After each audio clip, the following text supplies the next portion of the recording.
So, okay, so welcome to the 5-day challenge. This 5-day challenge is hosted by yours truly, Rita Wood, and Miss Tammy Magnuson, which she's out in a pony party right now. And today's topic is the challenge is challenging your thinking. And it just, challenging your thinking seems maybe big or maybe small, or maybe it just goes over your head. Like, how do you challenge your thinking? What is thinking?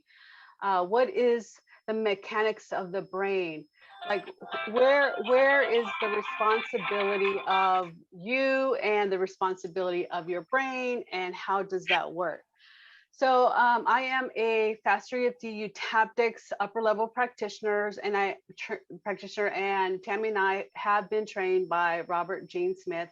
We are level 4 practitioners, and we've been doing this, I don't know, 4 years, maybe 2017, 17, 18, 19, 20, 21, 4 years. And so we learned the mechanics of the mind. How does the mind work? And that is so, it's such a great foundation to be in. So the thinking process of that is that you're not broken. There's nothing wrong with you. You are successfully creating your undesirable results.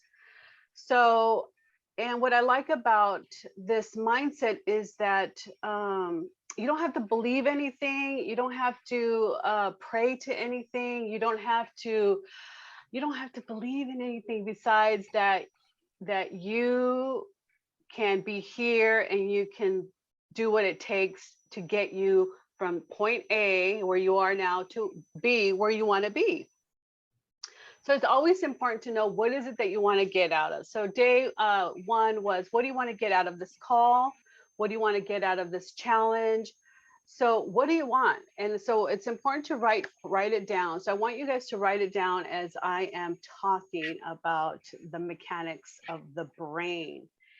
And also I want to share that there's a lot, guys. There's scientists, universities, there's people out there that are jumping in and learning how the human endeavors occur, with all our physical stuff, our mental stuff, our emotional stuff, our spiritual stuff. We are underway as humans to develop ourselves, to become better, to have more satisfaction, to have less pain.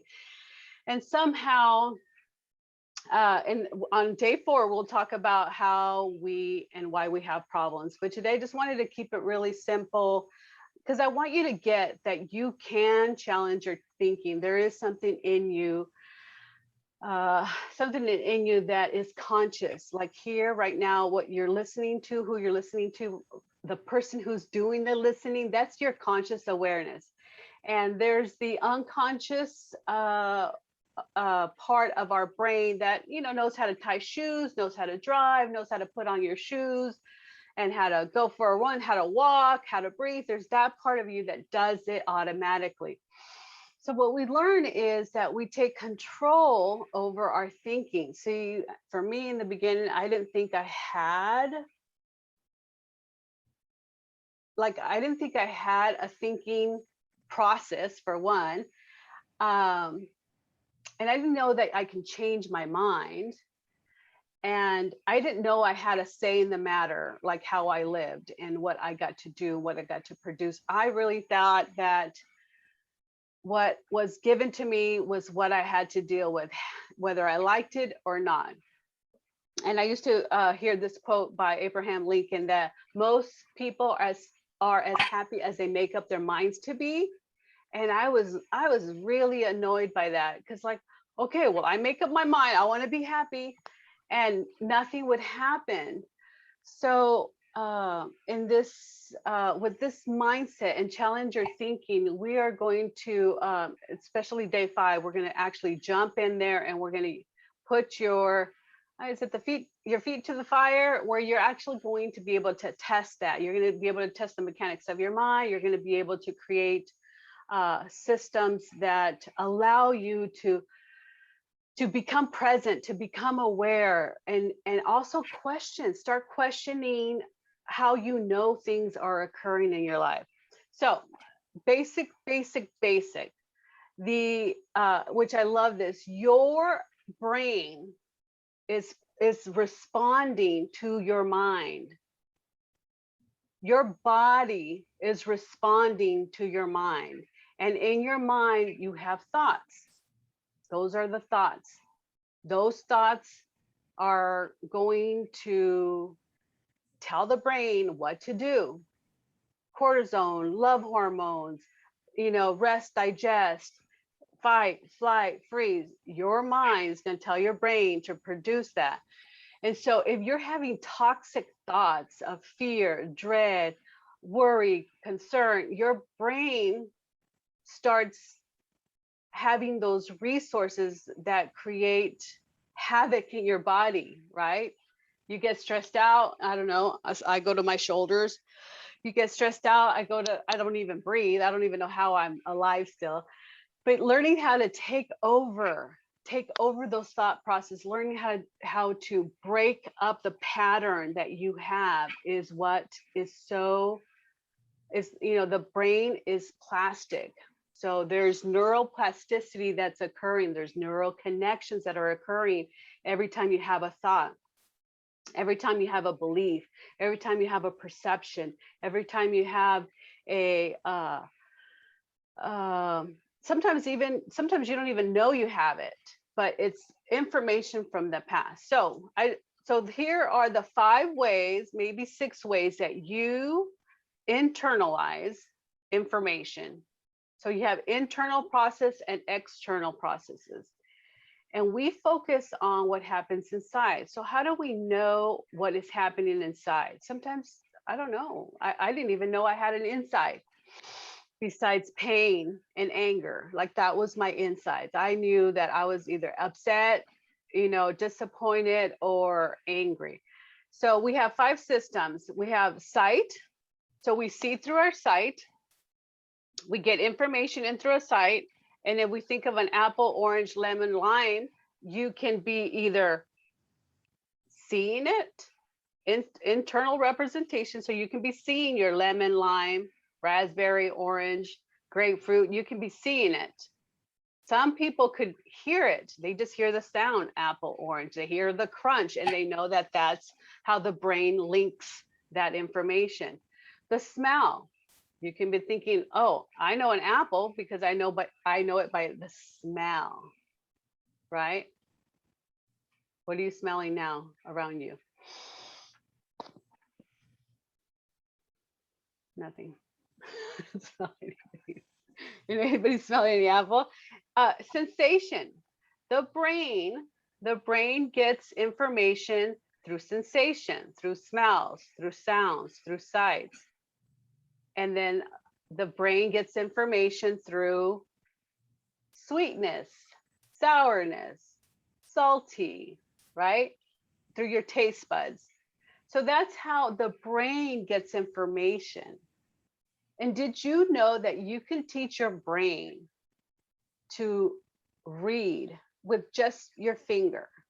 Like the brain is that powerful. You can teach your brain just with your finger how to read. The mechanics of the brain can learn anything. It is not limited. The only thing that limits us is our beliefs, our perceptions, what we make it mean about us. Okay, so that's what's fun about the brain. I think the other fun part about the brain is that the brain, like you can teach your brain to read and to listen with fingers. You understand that? You can teach your brain how to know the alphabet by finger gestures. The brain is that good. You can be like, thought, I'm sick, I don't like it, yuck.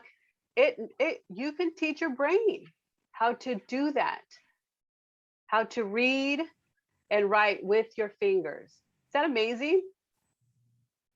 We see people that do sign language, we see people who do braille, but do we ever really look at like, wow, I can do that too, right? You can teach your brain how to create music with these little white sticks and black sticks.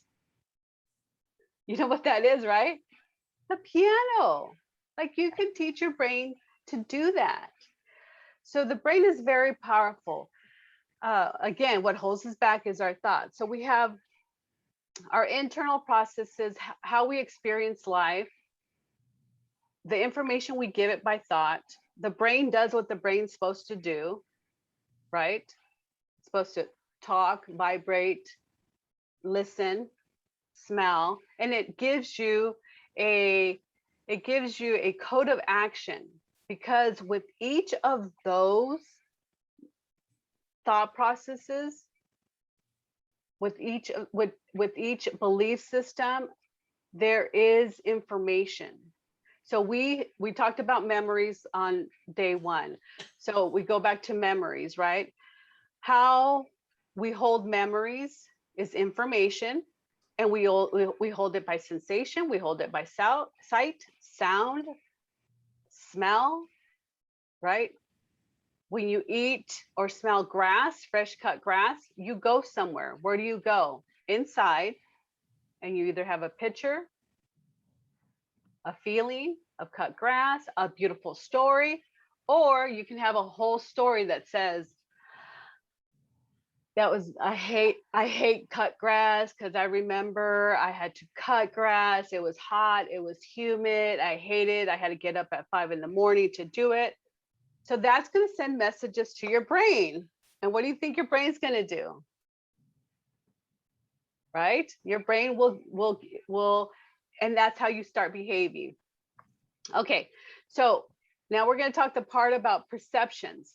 So how the brain works is that it has perception. So you have a thought, and that thought is going to give you a perception. Am I experiencing it first person? Am I experiencing it as the caregiver, second person, right? Like, oh, my mom would feel like this if I did that. My dad would feel like this if I did that. So that's the second person position. And the brain knows how to manipulate that. And it knows what part of the brain to go and connect. The brain knows how to do it. What's driving it is the thought. So we have 5 perceptual, I know we got taught with 4, but there's 5 according to this beautiful book. It's called The User's Manual for the Brain. So it's first perception, the first way of seeing it through my eyes. I see you right here. Second is I'm seeing through your eyes, seeing at me, or the idea of how someone else might feel. The third perception is like you're a fly on the wall, like this is over and you're watching an incident, an event, something from up above. So you are seeing the event happening. So that's another way that the brain perceives, projects events, things, places, okay? And then there's the fourth position is the we, how we work as a culture, how we work as a community, how we work as a family, as a unit. So it's a system that we work into. And then the fifth one is the universal, the already, always, how the world works, how the universe works. So those are ways that we are able to understand behavior, how we're able to have the mechanics and the factors that are important to us in our life, how we perceive. So when you start challenging your thinking, you want to look at that. You want to look at those things. Am I seeing it? Am I feeling it? Am I hearing it? Is it a sensation in my gut? Is it me doing it to myself? Is it my mom doing it to me? Is it my dad doing it to my brother? So knowing how to challenge your thinking is by knowing what's happening, what is coming up. Other things that you want to do is you want to notice your breathing. What's happening in your body? Are you shallow breathing? Is your heart palpitating? Are you seeing color? Is it black and white? You know, are you noticing involuntary lip quivering? I would watch my brother. He's is my older brother, or is he my younger brother? I guess he's my younger brother. He's my younger brother. And whenever he would want to say something from like his heart or something that was important to me, his lower lip would quiver. And I used to be like, oh, how cute, his lips quivering. So it's something that I want you guys to be aware. How do you challenge your thinking? By knowing what's happening to you. Noticing, what am I sweating? Are my knees buckling? Is my voice tonality changing? What is it doing? These are your sensory acuities. So when you challenge your thinking, you also want to challenge how your thinking is affecting your body, how your thinking is affecting how you see things, your perspective in life, because your brain is going to respond to your mind. And if you have a dirty mind, you know what that means, right? What does it mean? What does it mean? We have a dirty mind, right? I got the sailor mouth, right? So, and so I really want to just keep it simple, and I just wanted to get you the foundations of the brain. And your brain is only going to follow what your thoughts are, and your thoughts are going to send information to the brain, and the brain's going to produce the chemicals. It's going to hit all your, your adrenalines, your endorphins, your fight, your flight, your freeze, your anger. So if you start observing that, observe that, and then you want to question it. How important is it to be angry? There's going to be a lot of different ways where you can interrupt that, because the brain is plastic. You can change what you think. You can change how you feel. You can change how the information starts and begins before it even starts and begins. And it's, if you were here in the first call, and you ladies know already, is just, if you move your attention from your thinking to the center of your eye, side of your eye, underneath your eye, the collarbone, you take a deep breath. And at this moment, you're focusing on your body. You're focusing on your breathing. How do you know something's happening to you? Then you interrupt the pattern, turn around, start tapping, and you just go, let it go. Let it go. You can be breathing. Look right, left, right. Look around the room. Find 3 things to look at. Find 3 sounds to listen to. Find 3 smells to smell. Find 3 sensations, like your toes are working fine, the tip of your fingers are working fine, sensation. And if you have water or something to drink, take a drink of water. What you're doing now is you're interrupting that thought that your mind sent to your brain, and then you're interrupting it right there before it hits your body. Because once it hits your body, this hurts, that sharpness, that whatever it is, you want to defrag that. Defrag means that you are changing your perception. You're changing your focus. You're changing the way you are, the way your body mind is focusing on something. So that is one basic ways to train your brain. There's various ways of doing it. You can do it through breathing, you can do it to tapping, you can do it through meditation. But what's important is the thinking process, and the mindset of the thinking process, which is most important, is to me is is what we call NLP, which is neuro linguistic programming. It's the mechanics of the mind, like how the mind works. So there is 16, I think 16 steps. And I would love to read them because you here consciously can make a decision and make a choice to be aware of what is available and what you are open to. Let me get it here.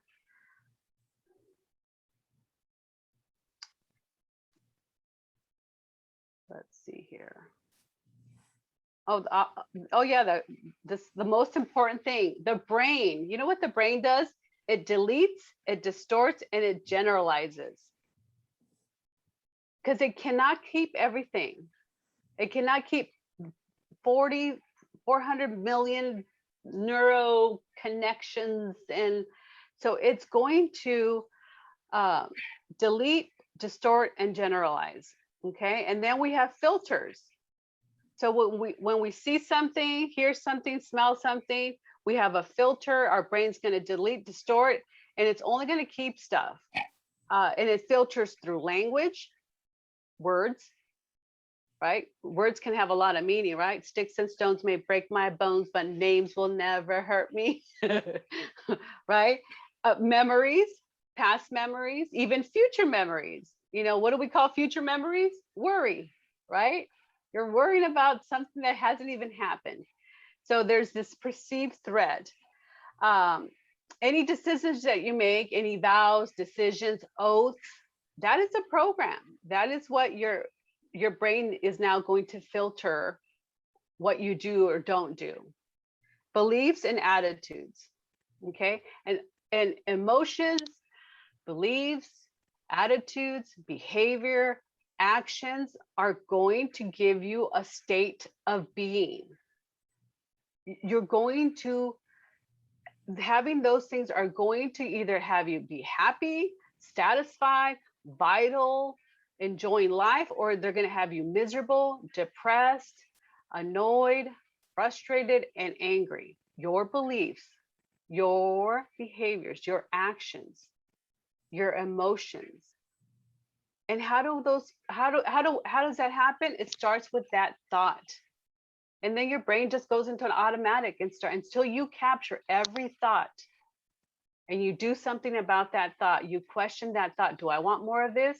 Yes or no? And if you don't, you say, okay, I let it go. I let it go.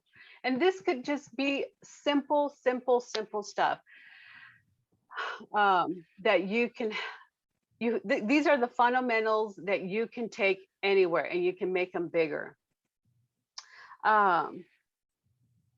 Let's see here. There is so much, guys. There's so much. It says what goes inside our head concerning an event does not comprise of the event. It's only our perception. How you see things, how you perceive people, places, and things will determine what kind of life you have. Because what we hold inside is that's what the brain does, right? It recycles, it reuses it over and over again. That's what because the brain has to be efficient. It has to remember how to tie your shoe. Because if you had to learn consciously every time how to tie your shoe, how long would it take you to tie your shoe in the morning, every morning for the next 50 years? Or you can just get slip-ons like me, right? So our brain is efficient. It's efficient. What we want to do now is we want to take control and direct it, and consciously direct it, and unconsciously give it the competency to give us what we want in our life. So when you challenge your thinking, you now become the creator of that moment and the next moment. And guys, that's all we have, is we only have moment to moment. The point of power is in the present moment. The past is gone, the future is not here. Take a deep breath. That's all you have. Yeah. This is all. And there's nothing to fix, nothing to fret. This is all we have. But there is that part of our brain. And I think that's on day 4, where we're going to talk about the saboteur within. We're going to talk about how the saboteur within, how we have inner conflicts, right? How we have stories, how we have narratives of what are, there's like probably 12 or 7 basic human instincts, like we don't belong, we're not good enough. um Gosh, they're not so readily available anymore. You begin to forget these things. I'm not good enough, I don't belong, I'm insignificant. uh I'll put a list. I'll put a list in the Facebook page and have those there for you guys. But it's 7 ones that and is today day 2? Today, yeah, day 3. We're going to talk about how we got programmed. Right? We were little sponges and we learned, and somehow we were never taught to stop, look, and listen. Like we have a say in the matter now. So now, as young adults, we can change what we are creating. We can change our minds. So, what is the mind? No matter. What is the matter? Never mind. It's like these little tongue twisters that help your brain connect to new thoughts and new perspectives. So, what our goal here is to allow you to achieve, assimilate, accomplish, and be in action, and for you to start driving your own bus, and for you to create a life that you love, and not have the fear of circumstances, events that happened a long time ago. Guys, it happened a long time ago. It's not happening today, and it's not happening today, and it's not happening at this moment. But we believe it because our brain has connected that. And so what we like to do is we like to rewire, release all those neural connections that the brain automatically just gives it to you, and you go there and you don't even know what hit you until you're ill, sick, depressed, annoyed, frustrated, and you don't even know how you got there. And this is just an opportunity to start challenging your thinking, and to know that you have the power within you. You have all the resources. That's one of the neuroplasticity mindset, is that we have all the resources that we need. So I'm going to read you this, and I don't know if it'll make sense, but as you continue to be in the world of mental processing and behavior, that it'll be clearer and clearer. So, and this is NLP. This is a structure, a presupposition, a belief system that allows you to take control of your life, take control of your brain. So number 1, the map is not a territory. The map is not the territory. The menu is not the meal. So when I look at that, I think about how we're in our heads all the time. If she said this, if I did this, if I go here, I'm this, I'm that. And we're not even living out here. We're not even participating in life. We're having conversations that never get said out loud. This is what we have. This is our reality right here. In our head is nothing. In our head is a perceived threat. It's a perceived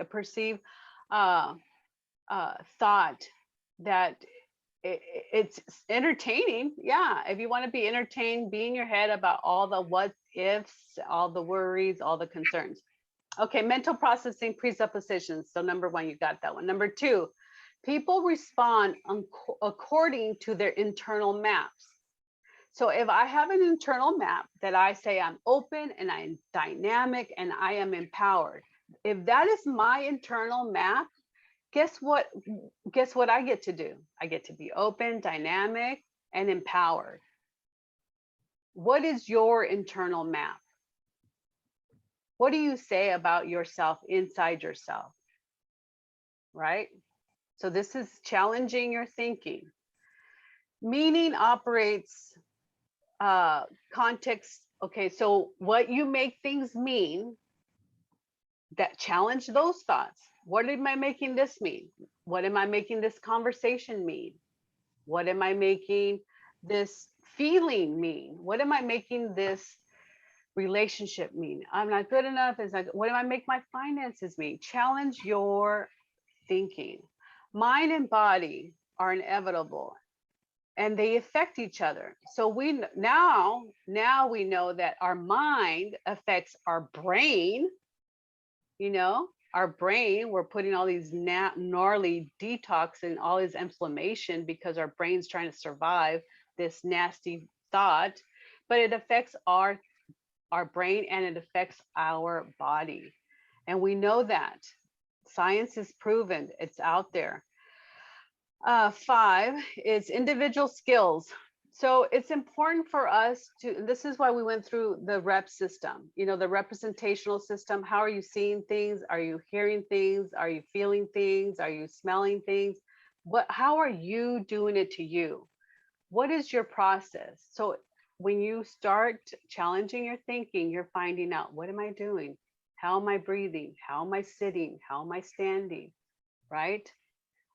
Am I dissociated? Am I thinking it's everybody else? Is it me in the first person? Is it I'm always thinking, oh, even challenging that thinking, like, what do you think about your brother, your sister, your mom, your uncle? That's what you hold inside. It has nothing to do with them. It's your perception, right? Okay. 6, we respect each person's model of the world. Okay, guys, this is really big. You know, when we respect how other people think, how other people feel, how other people see life, that's their thing. But sometimes there's something about us that we want to go and say, that's not right. I learned this and you're wrong. And that does not serve that. It doesn't serve you. So, and how you run your programs is how you run your programs. Other people will run their programs differently and they will have evidence about how they do that. Okay. Presuppositions about human behavior and responses. 7, person and behavior describes different phenomena. We are more than our behavior. Guys, we are more than our behavior. Sometimes we think if we did something bad, that's who we are. If we did some behavior, if we have a memory of something that happened when we were little, something we did, something we saw, we think, and then someone says, oh, well, now you're a sinner and you're ungrateful or you're this or you're that because of this action, then we believe, we start creating identities, and we'll talk about identities on day 3 some more. Every behavior has its utilities and usefulness. So everything that we do, every behavior that we have, it's a coping mechanism. It has its purpose. It had its reasons why we had tantrums, why we cried, why we overate, why we smoked, why we drugged, why we sex, right? It has its purposes why we do it. But now it's no longer needed. Now you consciously can reprogram that. Okay, 9, we evaluate behavior and change in terms. So we get to choose, like you get to choose. You get to choose how to think and how to act. Communicative presuppositions, okay? We cannot not communicate. That's all we do. We're always communicating. There's always a thought, but it doesn't mean it's real. There's always a feeling, but that doesn't mean that's you. But we're always communicating, consciously or unconsciously, and we're always giving communication to that unconscious part of us. 11, the way we communicate affects perception, right? How you communicate will affect your perception, how you say things, how you feel things will affect how you see things and how you express things and how you experience things. You know, if you are uh, communicating, if you're communicating pain, hurts, you know, and you're feeling that biochemically, your brain is changing to a survival mode, to a fight mode, to a flight mode. So we're always communicating. And it will, if we think we're in the wilderness and a bear is going to come and kill us, we're going to go into action, right? But just because we didn't get our right order at Starbucks doesn't mean that we have to behave that way. So we just need to have skills on how to let go of that perception that no longer serves us. Okay. 13, the one who sets the frame for communication controls the action. Guys, you can control your actions. You can control how you think. You can control how you feel. And it's a skill. And it's a skill you're going to learn just the way you learned how to drive, just the way you learn how to, with 26 letters, you learn how to spell your name. With 26 letters, you learn how to write a story. With 26 letters, you can write novels. Is that amazing? It's amazing. I know we take a lot of stuff for granted, so it doesn't seem like that big of a deal. uh, so, so the way, so we can control our actions by building these skills, building the skills on how to take complete ownership for how we feel and what we think and what we do. Okay, and you have all the resources within you. Oh, so here it is. 14. There is no failures. Okay, as a human being, you cannot fail. You made it here. You're a human. You're done. You are successful. Okay. There is no failure. There's only feedback. So if you do A and you get D, that's just the feedback. The feedback. And the feedback allows you to go into a different direction. There is no failure. Okay.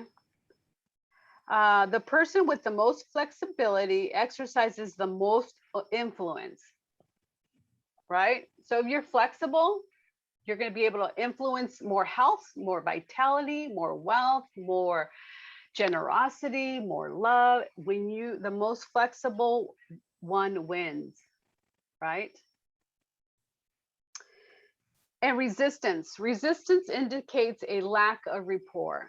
And I think that lack of rapport, I'm talking about within ourselves. You know, when you try to build a relationship with someone else, you listen, you're observant, you're present, you're with that person. Learn to be with you, okay, in a way that is empowering. So when you're out there challenging your thinking, challenging the thought, don't make yourself wrong. Don't be ornery, as I say it. Be compassionate, be kind, be curious. Like, oh, that thought, interesting. Write it down. You know, uh, be compassionate. Just be gentle with yourself, guys. We're all learning. We're all coming to be the best people we can be, and I feel like the more gentle you are, the more kind you are to yourself, the more you challenge yourself in a loving way, and you observe and you notice and you experience what's there. And if you don't like what's there, you turn around and you're like, okay, I let that go, and take your focus off of that and just focus on your fingers. Okay, as you're focusing on your fingers, you're sending different information to your body. Take a deep breath, you blow it out, you say peace.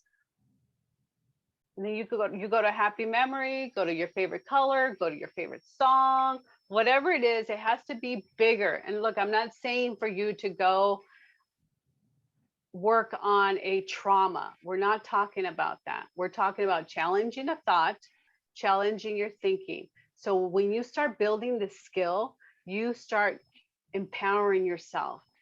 You start regulating your brain. And as you regulate your brain, the activities change, your efforts and your focus change the chemicals in your body. You just become a more open and dynamic person. Yeah, so I will take any questions, comments, or concerns. I thank you for being here. And so this is day 2. Day 3 is next Saturday, day 3 at 7:30 p.m. Pacific time. So 7:30 p.m. So I think it'll be like 7:30, 8:30 Mountain, 8:30, 9:30 Central, 10:30 Eastern. So for those who are night owls, you can. And let me tell you what the topic is for that one. Oh, number 3 is how to change your mind. So we worked on the brain, and we know that brain is neuroplasticity. We know you have the capabilities, and you want to experiment, and you want to. And so on day 3, we're gonna tell you how your mind can change and how you can change your mind. So thank you for being here. I'll take some questions at the end, but I will stop this recording.